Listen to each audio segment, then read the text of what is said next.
Hey everybody, it's been a while since I've done a tutorial, so I figured I'd grab Superman here and show how to light, how to shade actually.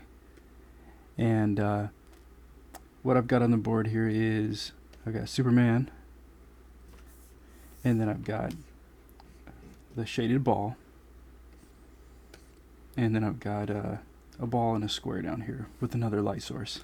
Superman and this ball here, they're sharing the same light source. It's coming from over here.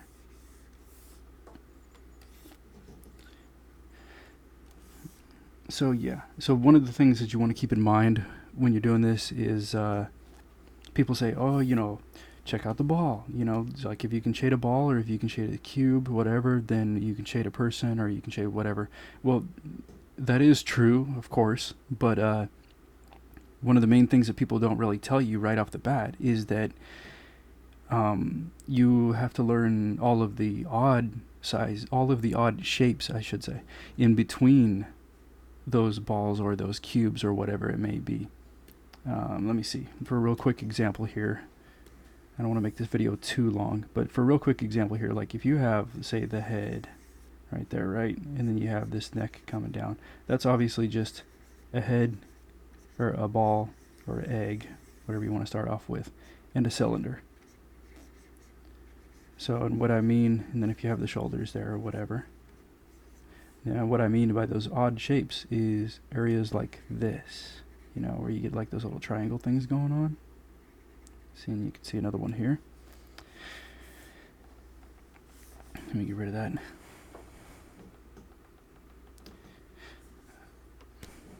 So what people might get confused about is what do they do when they come to those spots?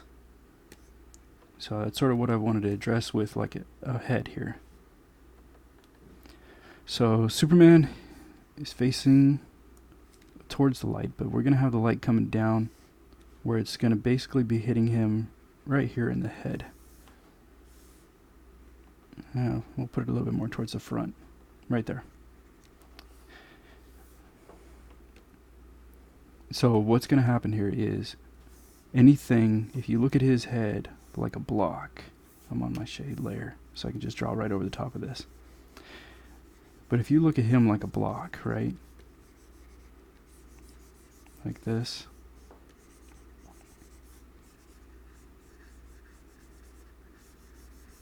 Cut off that top part of his head there. Now, if he walked around like this all the time,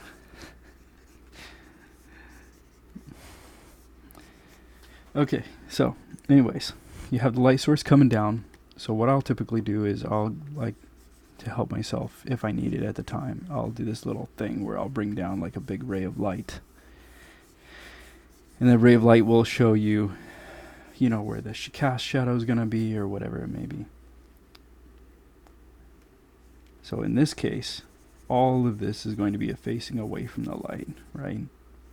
Now, this is where the cube problem comes in, where people would be like, oh, well, I can't shade the front or the side because it's not a cube or whatever. And that's why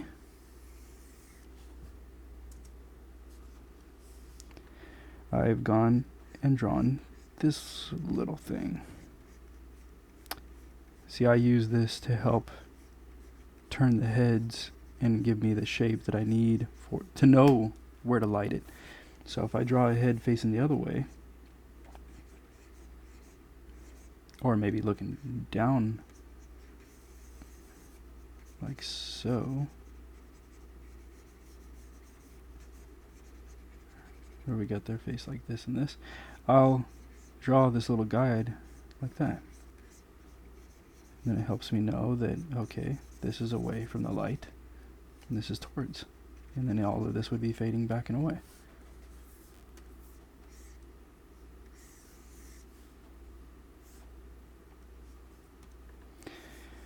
So yeah, all we would have to do in the case of Superman here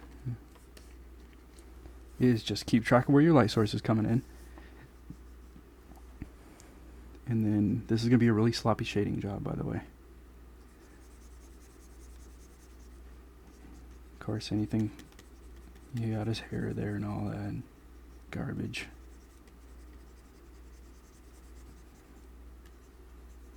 Okay.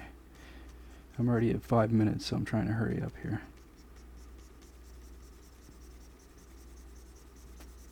Then what we'll do is we'll throw all of this right here in shadow.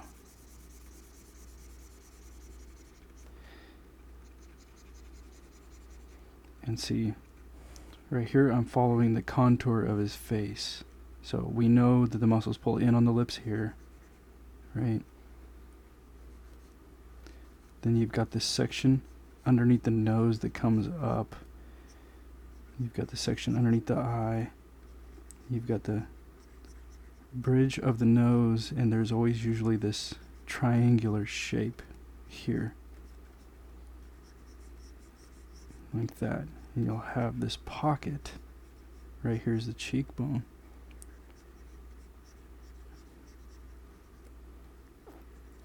So if I lay out these shapes, then you can see how and why it is that somebody would choose this. I mean, I'm gonna make it really ugly here, but just for the sake of showing you where all of these things are at,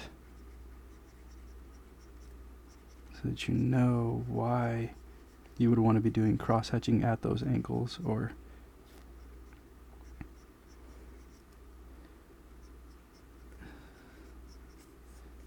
there we go.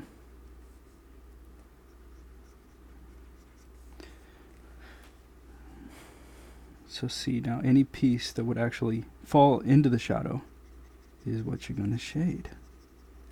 So all of this would fall into the shadow. The side of this would fall into the shadow, because remember, we're following the same principles as this ball here. So you're going to have the light source, and then you're going to have any light that it makes it past this ball, unless your light source is really, really close to the ball. Any light that bounces off of anything this way is going to cause this right here, and that is the reflected light. That's the light bouncing back from other objects like a table or a wall, bouncing back against that object. And if it wasn't for the reflected light, this entire area right here would be your cast shadow. Or, I'm sorry, not your cast shadow. This would be the shadow. The cast shadow is what it would make on the ground. Like this. So you got the light, you've got the reflected light right here. Then you've got the shadow that it's casting. And you're just trying to gradually lighten up your lines as you're going back towards the light source. Or darken them as you get in towards this area, because this is going to be your darkest spot.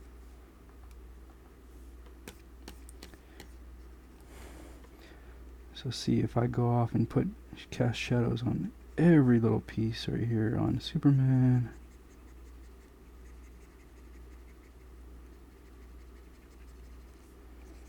He's going to look very terrible.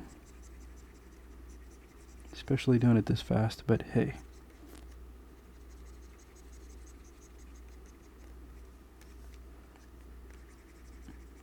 How else are people going to learn, right? Okay, then you have his nose. See, underneath his face, if we just draw like a Batman type mask across here, you have his nose, the line of it is, we're on it right here. So his nose is going to come down a little ways and up. So essentially think of it like that. So when you get the cast shadow coming from that light source there, we're going to come down and over, and everything that falls into here. See, that's his nose. Or that's the shadow of his nose, the cast shadow. So we're going to come down a little bit, and we're going to go up. And blammo. There you go. And then you have these little pockets right here. It's pretty good. It depends on the person, but typically it's good if you keep in mind that the tissue, the muscle, and everything around the chin is more like an oval or like a ball. Could be like a block on some people. It really depends. So that you know that your shadows will always be darker right there and come out. And then in and away. Like that. So if we make him absolutely terrible looking, those would be all of the darkest areas right there. Now,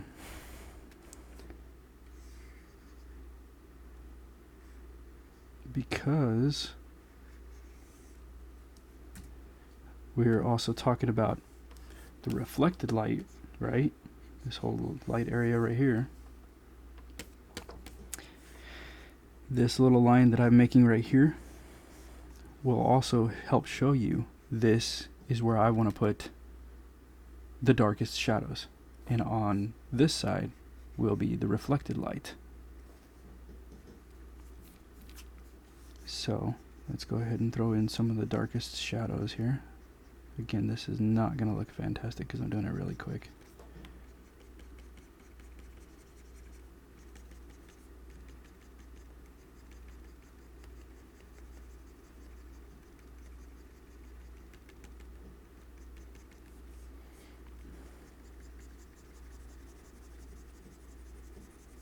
See, and then past on the other side of that this dark shadow line right here, right?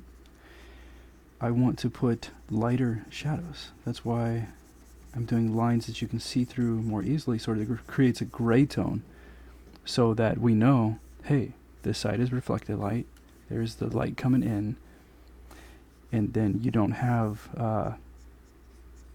this giant black block all over here, unless that's what you're going for. Like Jay Lee does a great job of that kind of stuff. So does Mike Mignola. They just throw, it's a lot of times it's either a hard black or a clean white. Me, I like the lines and the cross hatching and all that. So yeah, let's throw the bottom of his chin, since his light source is up there. So the bottom of his chin in the shadow. So right up underneath the chin, of course, is going to have the darkest spot.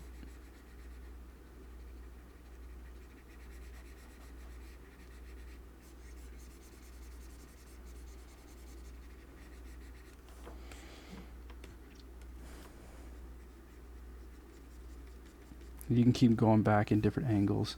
It's usually really good to keep a nice, clean angle to create the cross hatching. You can go straight up and down if you want to, either way.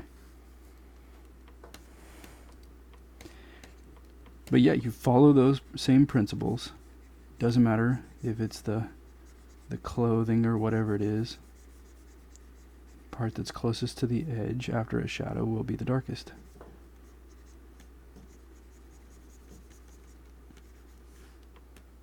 Same thing goes for the other muscles. You know, once you learn the muscle structure, then you can go through and you say, hey, you know, this is hitting the light. This is the dark pocket right here. Try to spot the blacks first. Find all the black and darkest areas. You could even outline them if you want. So if you go through and you do this kind of thing, and you're like, yeah, all of this is black, and underneath here, that back is going to be the reflective light, right? So then you would just bring yourself down in to the dark areas, like that.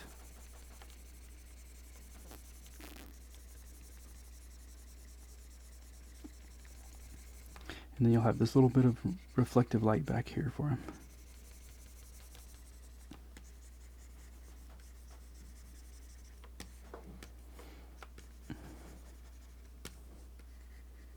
Same thing around the S. Light source is up there. Any of the thicker parts facing towards the light, like whatever it's going to cast on, those all become the darker spots.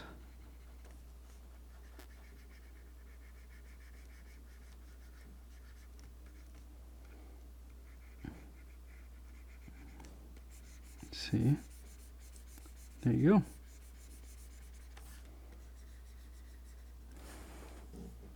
And that's how you start building up the different dimensions of it. And same thing goes with the cube, of course. See, we got this little light source coming down here, shining on the ball. The ball is going to cast a shadow. And then what would happen with the square, with the cube, right? Well, since we've got more of light source on this side, let's move it over here for argument's sake, just so it's hitting this side of the cube. So if we've got more hitting this side, then you're going to get this lighter gray, right? Because it's still not completely in the light, but the light is hitting it to a certain degree. And then over here, you're going to have much more black.